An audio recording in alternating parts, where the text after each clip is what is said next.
Hello everyone, welcome to our channel. आज ଆମେ ସୂର୍ଯ୍ୟବଂଶ related MCQ solve କରିବା ପାଖାପାଖି 50ଟି MCQs ଅଛି ଯାହାକି ଆମର OTT ସିଲାବସରୁ ଦେଖାଯାଇଛି। ସୋ ଡେରି ନ କରି ଆମେ ଷ୍ଟାର୍ଟ କରିବା। ଫାର୍ଷ୍ଟ କ୍ୱେଶ୍ଚନ୍ ଥିଲା ସୂର୍ଯ୍ୟବଂଶର ପ୍ରତିଷ୍ଠାତା କିଏ ଥିଲେ? Who was the founder of the Suryavanshi dynasty?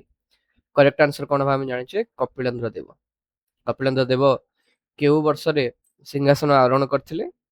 1435 ମସିହାରେ। କପିଳେନ୍ଦ୍ର ଦେବ ପୂର୍ବରୁ କାହାର ସେନାପତି ଥିଲେ? ସେ ପୂର୍ବରୁ ଚତୁର୍ଥ ଭାନୁଦେବଙ୍କର ସେନାପତି ଥିଲେ। ତ ଯୋଉ ଚତୁର୍ଥ ଭାନୁଦେବ ଥିଲେ ସେ କେଉଁ ବଂଶର ଶାସକ ଥିଲେ? ସେ ଗଙ୍ଗ ବଂଶର ଶାସକ ଥିଲେ। କପିଳେନ୍ଦ୍ର ଦେବ ଏକ ନୂତନ ଅବ୍ଦ ପ୍ରଚଳନ କରିଥିଲେ, ଯେମିତି ଆମେ ଦେଖୁଛେ ବିକ୍ରମ ସମ୍ବତ, ଶକ ସମ୍ବତ, ସେମିତି କପିଳେନ୍ଦ୍ର ଦେବ ତାଙ୍କର ଗୋଟେ ନୂଆ ଅବ୍ଦ ପ୍ରଚଳନ କରିଥିଲେ ସମୟ, ଯୋଉଟାକୁ ଆମେ କହୁଛେ କପିଳାବ୍ଦ। ସମୟର ଗୋଟେ ୟୁନିଟ୍ ଭଳିଆ ଆମେ କହିପାରିବା। ସେଇ ବର୍ଷଠୁ ତାଙ୍କର ସମୟ ଷ୍ଟାର୍ଟ ହଉଛି ଗୋଟେ, ଯେମିତି ଗଜପତି ଅଙ୍କ ଗୋଟେ କୁହାଯାଏ, 9 ଅଙ୍କ ଦୁର୍ଭିକ୍ଷ ଆମେ କହୁଛେ ସେମିତି। କପିଳେନ୍ଦ୍ର ଦେବଙ୍କର ସାମ୍ରାଜ୍ୟ ଉତ୍ତରରେ କେଉଁ ନଦୀ ପର୍ଯ୍ୟନ୍ତ ବିସ୍ତୃତ ଥିଲା? ଉତ୍ତରରେ ଗଙ୍ଗା ନଦୀ ଠାରୁ କୁହାଯାଏ ତାଙ୍କର ସାମ୍ରାଜ୍ୟ ଦକ୍ଷିଣରେ କୃଷ୍ଣା ନଦୀ ପର୍ଯ୍ୟନ୍ତ ବିସ୍ତୃତ ଥିଲା। ଗଜପତି ଉପାଧିର ଅର୍ଥ କ'ଣ? ହସ୍ତୀ ସେନାର ଅଧିପତି, ବା ଆମର ଉତ୍କଳ ବା କଳିଙ୍ଗ ରାଜ୍ୟରେ ଯୋଉମାନେ ଥିଲେ ରାଜା ମାନେ ଥିଲେ ସେମାନେ ବିଶାଳ ହସ୍ତୀ ସେନା ନିଜ ପାଖରେ ରଖୁଥିଲେ। ଆମେ ଜାଣିଛେ ଓଡ଼ିଶାରେ ପ୍ରଚୁର ପରିମାଣରେ ହସ୍ତୀ ସେ ସମୟରେ ଦେଖିବାକୁ ମିଳିଥିଲେ, ତେଣୁକରି ସେମାନେ ହସ୍ତୀ ସେନାର ଅଧିପତି ହୋଇଥିବାରୁ ସେମାନଙ୍କୁ ଗଜପତି ଉପାଧିର ସମ୍ମାନ ଦିଆଯାଇଥାଏ। ଗୌଡ଼େଶ୍ୱର ଉପାଧି କାହିଁକି ଗ୍ରହଣ କରିଥିଲେ କପିଳେନ୍ଦ୍ର ଦେବ? କାହିଁକିନା ସେ ଗୌଡ଼ ରାଜ୍ୟ ଜୟ କରିଥିଲେ। ଆମେ ଜାଣିଛେ ତାଙ୍କୁ କୁହାଯାଉଥିଲା ନବକୋଟି କର୍ଣ୍ଣାଟ କଳବର୍ଗେଶ୍ୱର ଗୌଡ଼େଶ୍ୱର, ଏଇଭଳି ତାଙ୍କର ଉପାଧି ରହୁଥିଲା। ତେଣୁକରି ତାଙ୍କର ଗୌଡ଼େଶ୍ୱରଟା ସେ ଗୌଡ଼ ରାଜ୍ୟ ଜୟ କରିକି ଆଣିଥିଲେ। ଦେନ୍ ଆସିଲା କଳବର୍ଗେଶ୍ୱର ଉପାଧି, ସେଟା କଳବର୍ଗ ଯୋଉଟାକି ଆମେ କରେଣ୍ଟ ଟାଇମରେ ଗୁଲବର୍ଗା କହୁଛେ, ସେଇ ଅଞ୍ଚଳ ସେ ଜୟ କରିକି ତାଙ୍କୁ କଳବର୍ଗେଶ୍ୱର ଉପାଧିଟା ମିଳିଥିଲା। କପିଳେନ୍ଦ୍ର ଦେବ ତାଙ୍କ ସମୟରେ ଦୁଇଟି କର ଉଠାଇ ଦେଇଥିଲେ, ଲବଣ କର ଏବଂ କଉଡ଼ି କର। ତାଙ୍କ ସମୟରେ କପିଳେଶ୍ୱର ଶିବ ମନ୍ଦିର ସେ ନିର୍ମାଣ କରିଥିଲେ। ତେଣୁକରି କପିଳେଶ୍ୱର ଶିବ ମନ୍ଦିର କପିଳେନ୍ଦ୍ର ଦେବଙ୍କ ସମୟରେ ହିଁ ନିର୍ମିତ ହୋଇଥିଲା। ସେ ଭଲ ଲେଖାଲେଖି ମଧ୍ୟ କରୁଥିଲେ। ପରଶୁରାମ ବିଜୟ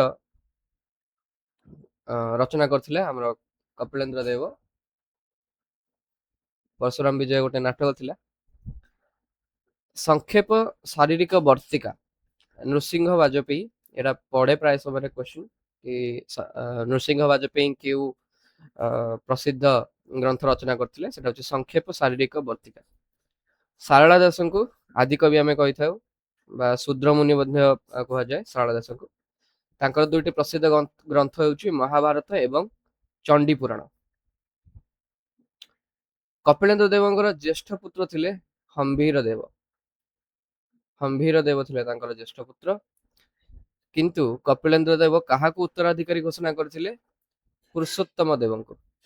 ସେଇଥିପାଇଁକା ହମ୍ଭୀର ଦେବ ଏବଂ ପୁରୁଷୋତ୍ତମ ଦେବଙ୍କ ମଧ୍ୟରେ ଆମର ସମ୍ପର୍କରେ ତିକ୍ତତା ଦେଖାଯାଇଥିଲା। ପୁରୁଷୋତ୍ତମ ଦେବ କେଉଁ ବର୍ଷରେ ସିଂହାସନ ଆରୋହଣ କରିଥିଲେ? 1467 ମସିହାରେ ପୁରୁଷୋତ୍ତମ ଦେବ ସିଂହାସନ ଆରୋହଣ କରିଥିଲେ। ତାଙ୍କର ଜ୍ୟେଷ୍ଠ ଭାଇ ତ ହମ୍ଭୀର ଆମେ କହିଛୁ ଏଠି। ଉଦୟଗିରିର ରାଜା ସେଇ ସମୟରେ ମାନେ ପୁରୁଷୋତ୍ତମ ଦେବଙ୍କ ସମୟରେ ହିଁ ଥିଲେ ଉଦୟଗିରିର ରାଜା ସାଲ୍ବ ନରସିଂହ। ଆଉ ସାଲ୍ବ ନରସିଂହଙ୍କର କନ୍ୟାଙ୍କ ନାମ କ'ଣ ଥିଲା? ପଦ୍ମାବତୀ। ଯେଉଁ ବୃତ୍ତାନ୍ତ ଆମେ ସମସ୍ତେ ଘରେ ଘରେ ପରିଚିତ, ଓଡ଼ିଆରେ ଆମେ କୁହେ ଯୋଉ ପଦ୍ମାବତୀଙ୍କୁ ଆଣିବାକୁ ଯାଇ ଆମର ପୁରୁଷୋତ୍ତମ ଦେବ ଯାଇଥିଲେ ଏବଂ ସେଇ ସମୟରେ ଯୁଦ୍ଧରେ ସାଲ୍ବ ନରସିଂହଙ୍କୁ ହରାଇବାକୁ କିଏ ଯାଇଥିଲେ? ଆମର ଜଗନ୍ନାଥ ଏବଂ ବଳରାମ ଯାଇଥିଲେ, ଦୁଇ ଭାଇ ଘୋଡ଼ା ଚଢ଼ିକି, କଳା ଘୋଡ଼ା ଧଳା ଘୋଡ଼ା ଚଢ଼ିକି, ଏବଂ ମାଣିକ ଠାରୁ ସେ ଦହି ମଧ୍ୟ ପିଇଥିଲେ ମାଣିକ ପାଟଣା ଠାରେ। ତ ଏଇଟା ଗୋଟେ ଗପ ଆମେ ସମସ୍ତେ ଶୁଣିଛେ। ପୁରୁଷୋତ୍ତମ ଦେବ କେଉଁ ଗ୍ରନ୍ଥ ରଚନା କରିଥିଲେ? ଅଭିନବ ଗୀତ ଗୋବିନ୍ଦ। ଅଭିନବ ଗୀତ ଗୋବିନ୍ଦ ପୁରୁଷୋତ୍ତମ ଦେବ ରଚନା କରିଥିଲେ। ଆମର ଯୋଉ ବ୍ରାହ୍ମଣ ଶାସନ ବର୍ତ୍ତମାନ ସମୟରେ କହୁଛେ ସେ ପୁରୁଷୋତ୍ତମ ଦେବ କେତୋଟି ଶାସନ ସ୍ଥାପନା କରିଥିଲେ? 16ଟି ଶାସନ ସ୍ଥାପନା କରିଥିଲେ ଯୋଉଠି ଆମର ବ୍ରାହ୍ମଣ ମାନେ ହିଁ ରହୁଥିଲେ। ପ୍ରତାପ ରୁଦ୍ର ଦେବ କେଉଁ ବର୍ଷରେ ସିଂହାସନ ଆରୋହଣ କରିଥିଲେ? 1497 ମସିହାରେ ପ୍ରତାପ ରୁଦ୍ର ଦେବ ସିଂହାସନରେ ବସିଥିଲେ। ସୂର୍ଯ୍ୟବଂଶର ଶେଷ ସମ୍ରାଟ ଥିଲେ ପ୍ରତାପ ରୁଦ୍ର ଦେବ। ଏହାର କରେକ୍ଟ ଆନ୍ସର ହେଇପାରିବ ଯେତେବେଳେ ତୁମକୁ ଅପସନ ଦେଇଥିବ ଏମିତି ଧର କପିଳେନ୍ଦ୍ର ଦେବ, ପୁରୁଷୋତ୍ତମ ଦେବ, ପ୍ରତାପ ରୁଦ୍ର ଦେବ ଏବଂ ମୁକୁନ୍ଦ ଦେବ। କାହିଁକି ନା ପ୍ରତାପ ରୁଦ୍ର ଦେବ 1540 ମସିହା ପର୍ଯ୍ୟନ୍ତ ଶାସନ କରିଥିଲେ। ତାଙ୍କ ପରେ ଆମର ଜଣେ କଖାରୁଆ ଦେବ ଥିଲେ ଲାଷ୍ଟ ଶାସକ, ଯିଏକି ମାତ୍ର ଗୋଟେ ବର୍ଷ ପର୍ଯ୍ୟନ୍ତ ଶାସନ କରିଥିଲେ। କିନ୍ତୁ ଯଦି ମାନେ ଗୋଟେ ट्रू किंग बोलिका କହିପାରିବ ତ ପ୍ରତାପ ରୁଦ୍ର ଦେବ ଥିଲେ। ତ ସେ ହିଁ ଶେଷ ସମ୍ରାଟ ଥିଲେ। ତାପରେ ଯିଏ ଥିଲେ ସେ ବହୁତ ସର୍ଟ ପିରିୟଡ ପାଇଁ କାମ କରିଛନ୍ତି ଏବଂ ଆମର ହାରି ଯାଇଥିଲେ ଗୋବିନ୍ଦ ବିଦ୍ୟାଧର ତାପରେ ସେ ସିଂହାସନ ଆରୋହଣ କରିଥିଲେ। ତେଣୁକରି ଏଇ ଅପସନ୍ସ ଅନୁସାରେ ପ୍ରତାପ ରୁଦ୍ର ଦେବ ଠିକ ଅଛି। ସୋ ପ୍ରତାପ ରୁଦ୍ର ଦେବଙ୍କ ସମୟରେ ବଙ୍ଗର ସୁଲତାନ କିଏ ଥିଲେ? ଆଲାଉଦ୍ଦିନ ହୁସେନ ଶାହା। ଏବଂ ହୁସେନ ଶାହାଙ୍କର ସୈନ୍ୟମାନେ କଣ କରିଥିଲେ ନା ଆମର ପୁରୀ ପର୍ଯ୍ୟନ୍ତ ଅଗ୍ରସର ହେଇଯାଇଥିଲେ। ଆମକୁ ଉତ୍କଳ ଅକ୍ତିଆର କରିବା ପାଇଁକା ସେମାନେ ପୁରୀ ପର୍ଯ୍ୟନ୍ତ ଅଗ୍ରସର ହେଇଯାଇଥିଲେ। ବିଜୟନଗରର ରାଜା ୟାଙ୍କରି ସମୟରେ ପ୍ରତାପ ରୁଦ୍ର ଦେବଙ୍କ ସମୟରେ ହିଁ ଆମର ଜାଣିଛେ କୃଷ୍ଣଦେବ ରାୟ ଥିଲେ। ଏବଂ ପ୍ରତାପ ରୁଦ୍ର ଦେବ କୃଷ୍ଣଦେବ ରାୟଙ୍କ ଠାରୁ ପରାଜିତ ହେବା ପରେ ତାଙ୍କ ସହିତ ସନ୍ଧି କରିଥିଲେ। ତ ପ୍ରତାପ ରୁଦ୍ର କଣ କଲେ? ସନ୍ଧିରେ ନିଜ କନ୍ୟାଙ୍କୁ କୃଷ୍ଣଦେବ ରାୟଙ୍କୁ ବିବାହ କରାଇଥିଲେ। ଏବଂ ତାଙ୍କ ପ୍ରତାପ ରୁଦ୍ର ଦେବଙ୍କର କନ୍ୟାଙ୍କର ନାମ କଣ ଥିଲା? ଜଗନ ମୋହିନୀ। ପ୍ରତାପ ରୁଦ୍ରଙ୍କର ଏକମାତ୍ର ପୁତ୍ର ଥିଲେ, ତାଙ୍କ ନାଁ ଥିଲା ବୀରଭଦ୍ର ଦେବ। ତ ବୀରଭଦ୍ର କହିପାରିବା। ବୀରଭଦ୍ର କୋଣ୍ଡାଭିଡୁ ଦୁର୍ଗରେ ଶତ୍ରୁମାନଙ୍କ ହାତରେ ଧରା ପଡିଥିଲେ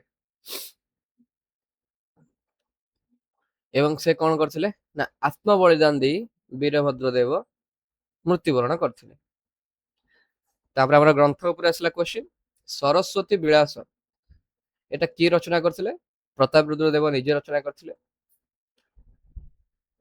ଏଇ ସରସ୍ୱତୀ ବିଳାସ ହିନ୍ଦୁ ଆଇନ ଉପରେ ଆଧାରିତ ଏକ ଗ୍ରନ୍ଥ ଅଟେ। ଏବଂ ଏ ଯୋଉ ପଞ୍ଚସଖା ଯୁଗ ଯୋଉଟା କି ଓଡିଶାରେ ଆମେ ସବୁଠୁ ପପୁଲାର ଟାଇମ ପିରିୟଡ କୁହାଯାଏ, ପଞ୍ଚସଖା ଯୁଗ ଏଇ ଯୋଉ ଅଚ୍ୟୁତ, ଅନନ୍ତ, ଯଶୋବନ୍ତ, ଜଗନ୍ନାଥ, ବଳରାମ ଏମାନଙ୍କୁ ଆମର ପଞ୍ଚସଖା କୁହାଯାଏ। ତ ସେମାନେ କାହା ସମୟରେ ଆରମ୍ଭ ହୋଇଥିଲା ନା ପ୍ରତାପ ରୁଦ୍ର ଦେବଙ୍କ ସମୟରେ ହିଁ ଆରମ୍ଭ ହୋଇଥିଲା। ତ ସେମାନଙ୍କ ମଧ୍ୟରୁ ଭାଗବତ କିଏ ରଚନା କରିଥିଲେ? ଆମେ ଜାଣିଛୁ ଅତି ବଡି ଜଗନ୍ନାଥ ଦାସ। ଓଡିଶାର ଘରେ ଘରେ ପରିଚିତ ଜଗନ୍ନାଥ ଦାସଙ୍କର ଭାଗବତ ଏଇ ପ୍ରତାପ ରୁଦ୍ର ଦେବଙ୍କ ସମୟରେ। ଦାଣ୍ଡି ରାମାୟଣ ବଳରାମ ଦାସ ରଚନା କରିଥିଲେ ଦାଣ୍ଡି ରାମାୟଣ। ଜଗନ୍ନାଥ ବଲ୍ଲଭ ଗୋଟେ ନାଟକ, ସେଟା ରାୟ ରାମାନନ୍ଦ ରଚନା କରିଥିଲେ।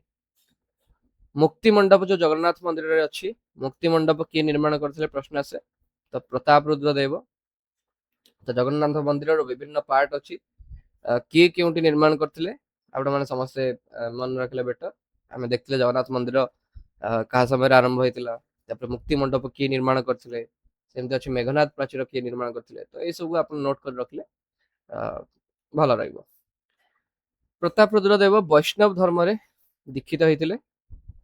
ଶ୍ରୀ ଚୈତନ୍ୟଙ୍କ ଦ୍ୱାରା ଯେତେବେଳେ ପ୍ରଭାବିତ ହେଇକି ସେ ଆମର ବୈଷ୍ଣବ ଧର୍ମରେ ଦୀକ୍ଷିତ ହେଇଥିଲେ। ଭୋଇ ବଂଶର ପ୍ରତିଷ୍ଠାତା ଓଡିଶାରେ କିଏ ଥିଲେ? ଗୋବିନ୍ଦ ବିଦ୍ୟାଧର।